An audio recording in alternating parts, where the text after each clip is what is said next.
wanted to bring this to your attention about Jordan Maxwell. Jordan Maxwell died March 23rd, 2022. So tomorrow will be his death anniversary. But I always wondered about Jordan Maxwell. Was he exposing, the Masons? He had tremendous amount of occult knowledge. Did he join the Jesuit alliance? And here in this video that I'm going to show you guys, he's here sitting with Zachariah Sitchin, another controlled opposition, but Jordan Maxwell was part of that Jesuit alliance. And in this video, you'll see here that he's doing the Masonic handshake with Zachariah Sitchin. And in this interview, you'll see clearly that he was offered the opportunity, and Gematria will prove it in the end, that when you make these deals, they're coming for you and your time is set in stone. So let's take a look here. When your phone went dead. Yes, we got through about 3/4 of the program.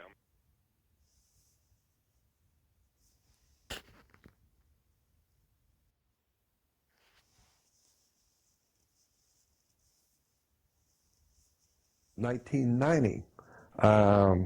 I was speaking at a UFO conference over in Palm Springs, California, and I was speaking at a conference there. And this guy I noticed was dressed typical like a hippie, had the psychedelic shirt on and thongs but he had long hair all the way down his back, long hair, blonde, and was very soft-spoken, and he presented himself as just a hippie. But I knew instinctively he was not, because his mannerisms spoke of culture, money. His whole mannerism was, he's not who he's portraying himself to be. And so he came over to me and he said, "Jordan, I'd like to invite you to take you to dinner across the street. I want to talk with you." And I thought, that's interesting. Whoever this guy is, he looked to be about maybe 30, 35. And he said, "I want to talk with you. I have something to tell you. So would you go to dinner with me?" I said, "Sure." So we go across the street. It was in Palm Springs during the summer. It was very warm at night. We went to a Mexican restaurant, sat outside, and it was a beautiful night. And he says, "I have something to tell you." He said, "It's not going to happen right now. It's going to happen later on in your life, so you don't have to worry about it now. But one day, you're going to have two men come to you, and they're going to ask you to go with them to a very important city on the East Coast. And they will not threaten you. There will not be any threats, but they're going to ask you to come with them. And they're going to bring you to a very important place back east, where very powerful people are. And they're going to, and the reason why they're coming for you is they have a business proposition they want to make with you. They got a business proposition. They want to talk with you about it." And he said, "You can agree to go with them because they will not harm you." And he said, "They're just businessmen." And he said, "But when you go, the building you will go into has," I can't remember if he said 12 or 13. I think he said 13 steps. Maybe it's 12. Anyway, he said, "But there will be beautiful marble steps. There'll be 12 of them. When you're walking up those marble steps, you remember I told you that this was going to happen. And the two guys will be bringing you to meet a very important man." And he says, "And the proposition is going to be simply this, that if you can do your work and leave certain subjects alone, do whatever you want, talk about anything you want on all of this, the religion and philosophies and all this stuff, do whatever you want here, but leave these subjects alone. Forget them. Don't even talk about them. Then if you can agree to that, they will then," he said to me, "they will make you their golden boy. You will be on magazine covers, you will be in newspapers, they will promote you in movies, and you will be living very good. And they will protect you and promote you, and you'll have a very good life. And so I said, suppose I decide I don't want the deal. He said, they're not going to threaten you. It's just a business deal. And what they will say to you, what this man will say to you, well, if you cannot agree to this, then we will have to consider you to be our enemy, and we will have to act accordingly. And he said, and they made a very big point of this. He said, they will tell you that you don't need to make a decision now. You tell them how long you want before you give them a decision. If it's 6 days, 6 weeks, 6 months, it doesn't matter to them. They don't care. You tell them how long you want to think about it. Whatever you tell them, they will accept.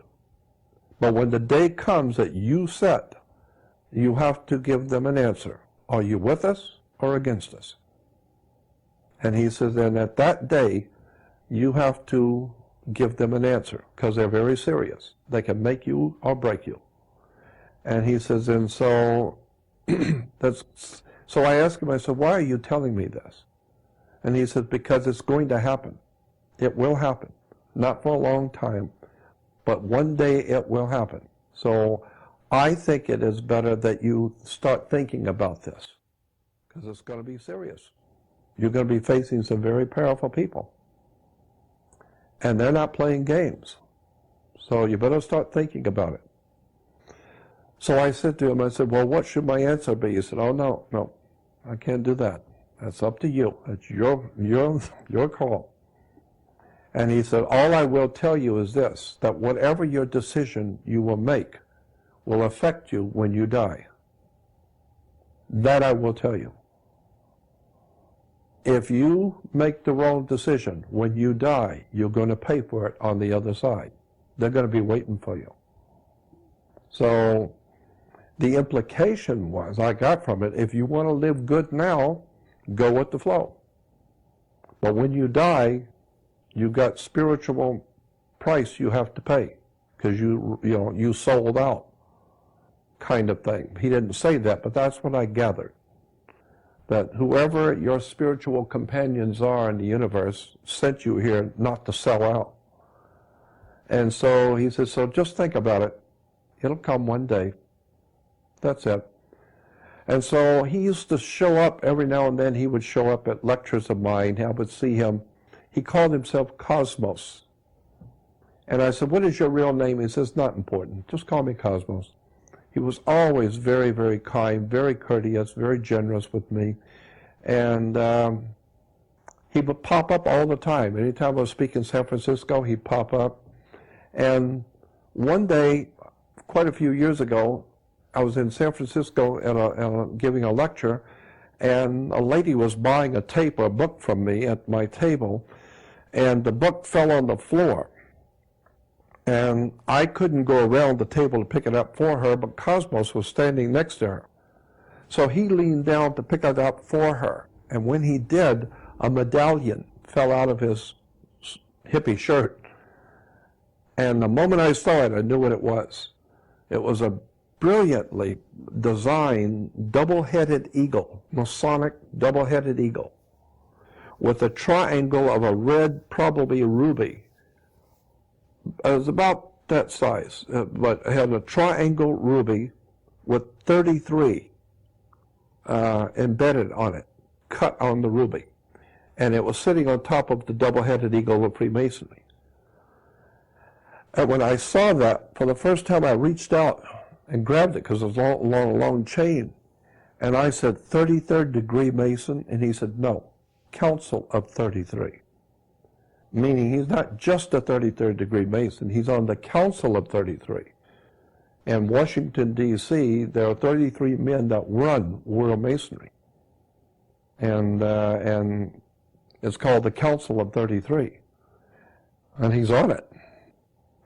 And I said to him, I said, Cosmos, were you a 33rd degree when you talked with me a few years ago in Palm Springs? He said, yes. And I said, I don't understand what's going on here. And he said to me, Jordan, you go all around the world talking about political leaders, talking about the Queen of England. You badmouth the Pope. You badmouth people. You jumping on everybody and doing what you're doing. Has anyone ever harmed you? I said, no. Has anybody tried to arrest you or to frighten you or do anything to you? I said, no.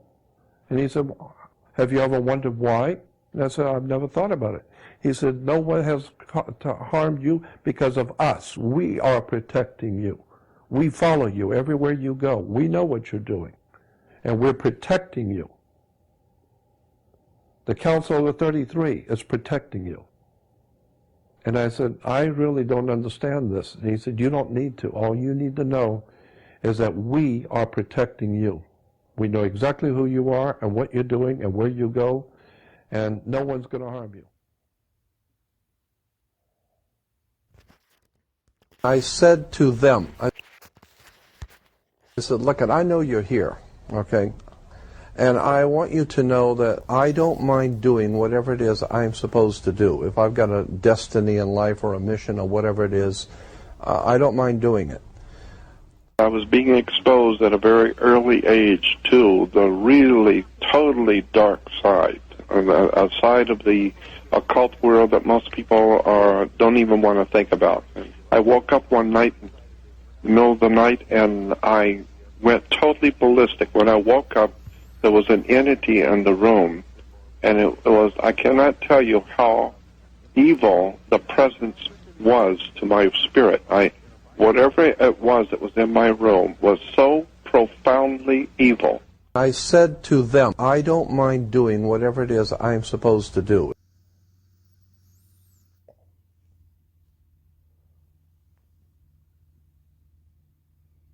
I just felt this presence around me, like when I was in a room alone, there was someone else there.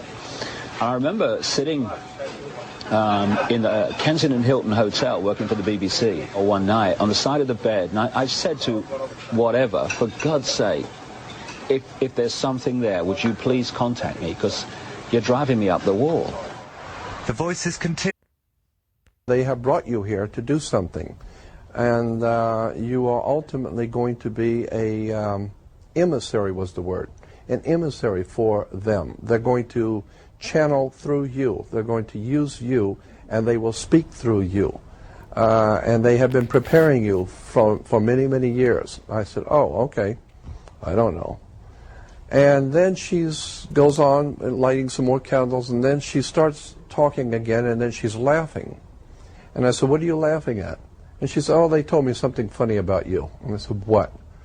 And she said, they said that about a month ago you drove up to see Joe and Pat up at Little Alien in a convertible you rented, and you sat on the back of the hood with your feet in the back seat, and you told them you didn't mind doing what you're supposed to do, but you didn't want to be abducted or frightened in your bedroom, and they thought that was funny. Now, at that moment, I became very disorientated. I said, whoa, nobody knew I did that. No one knew I did that. I didn't tell anyone. And she said, yeah, I woke up, and there was an angel. All I can tell you is it was a typical, what you would vision an angel to be, with huge, beautiful wings glowing, but I could not see the face very well, and I realized the moment I saw it, it was neither male nor female. Instantly, I knew that. Mm-hmm. But it was a very powerful presence, a glowing kind of angel, for the lack of a better description. And it had a sword in his hand. It had a sword, but the blade was fire. It was burnt. You could hear the crackling fire, and the sword was pointed at my face. And so when I woke up, I saw the sword, which was actually the blade was fire, but it was pointing exactly at my face. Oh, I'd yell too. And I jumped up and yelled and jumped up, and my heart was pounding. And it stood there for a moment. It pulled the sword up, straight up over to its face, straight up, and it just stood there looking at me, and then it began to quickly disappear. So I started having, for a lack of a better term, otherworld experiences at a very early age, going out of my body.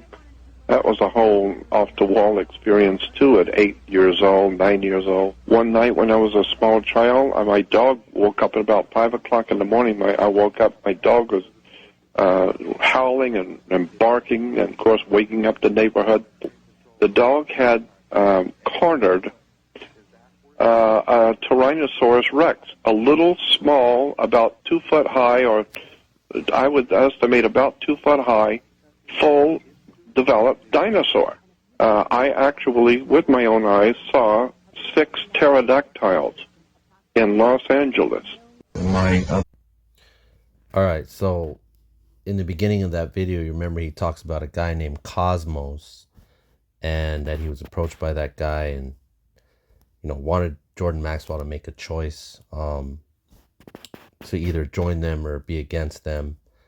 And he said that you can talk about what you're talking about, but if you don't talk about certain things, then you'll live this great life. You know, you'll be in the media, you'll be in movies, books, seminars, and all that jazz. But that's to me, it's like Jordan Maxwell was never talking about gematria. That's probably part of one of the things he couldn't talk about, that they restricted him from, part of the deal, if you will. And maybe that's why Zach could never get him on the channel as well. And he was on a lot of, you know, platforms where they don't talk about gematria as well. You know, Coast to Coast, and I believe Joe Rogan, but all these other platforms where, you know, he's talking about all this occult knowledge and he's throwing all this information out there. But he never once, you know, says anything about gematria. And keep in mind, like I said, the guy that he was talking about, Cosmos, if you type in Cosmos, it equals 84, 21, and 78. And he was talking about this guy being on the council at 33, and that he's a 33rd degree Mason, and he wants Jordan Maxwell to, you know, make a choice, because if not, then, you know, you're going to sell out and you're going to pay for it later or whatever. But Cosmos, 84, 21, 78, and 33, like the conversation about the 33rd degree and the Council of 33. But also we know that Jesuit is 84, 21, and 78. So obviously that guy Cosmos, he's a Jesuit. And, you know, he was telling them these are very bad people, these are evil people, and they don't play. So it's obvious to me that he made the choice, he made the deal. Because, you know, remember, he died March 23rd, 2022. And he died, Jordan Maxwell died 85 days after his birthday, or on his 86th day of his age. And Jesus, let's see, sorry, spell this correctly. It's IESUS. Jesus hominum salvator. Jesus hominum salvator equals 85, and he died 85 days after his birthday. Jesus hominum salvator is Jesus, Savior of the world. That's the Jesuit. That's the 3 letters on the Jesuit crest. But also, you got you know, human sacrifice, and human sacrifice is 86, and so is blood sacrifice. Blood sacrifice 86. And who came for him in the end? Jesuits. And Jesuit is 86. So it's clear. And then in the beginning of that video as well, he's doing the Masonic handshake with Zacharias Sitchin, and then he's talking about, you know, that these entities, I guess, once he made the deal, they're going to start working through him and speaking through him, because he was already very knowledgeable. He was already in place. And, you know, when you make this deal with them, they're coming for you in the end. And Gematria approves it. Gematria approves it. The guy he's talking about, Cosmos, almost matches completely with Jesuit. And then he dies 85 days after his birthday, on his 86th day of his age. Sus Hominum Salvator 85, Human Sacrifice 86, Blood Sacrifice 86, Jesuits 86. So it's clear to me that Jordan Maxwell, you know, he was part of that Jesuit alliance. And he obviously did live a good life, and he reached a lot of people, and he was on the world stage. But these guys are pawns, and when you make that deal, that you just know that they're coming for you. So wanted to share that with you guys. I thought it was interesting. I wanted to bring it on this day. Well, I should have brought it tomorrow, because tomorrow's his anniversary death, but I brought it today because a lot of people, you know, are always wondering if Jordan Maxwell was part of that alliance, and clearly Gematria proves it, even in his own words. Even whether all that what he was saying was not true, but obviously when he dies, I mean, the numbers don't lie. You know, blood sacrifice, human sacrifice. It's connected with the Jesuits. The guy's talking about Cosmos, so it's all connected. So we'll leave it there, and tell me what you guys think. Leave comments, share, subscribe. Appreciate you guys. It's been a minute, and we will continue to drop some gems. So remember, guys, truth is simple, so lies get complicated.